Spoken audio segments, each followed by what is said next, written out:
Body believed to be that of missing man found in Manchester. Hi again and welcome. This is Links 007 TV News Report, and we'll be right back with the full details to come. Welcome to Links 007 TV News Report, providing you with the best in local and international news updates. This is a place where you can get the most reliable and informative news information. Links 007 TV News Report.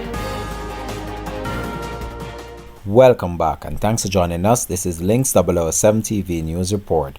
The police are reporting that a decomposing body believed to be that of 29-year-old Sean Johnson was found in bushes along the Winston Jones Highway on Thursday afternoon.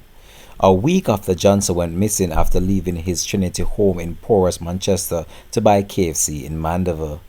His disappearance sparked protests on Saturday by Trinity residents.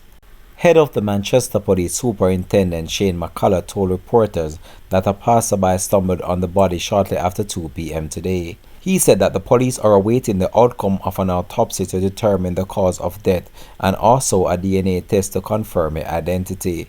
Links 007 TV will have more report to come on this in a later newscast. Thanks for watching.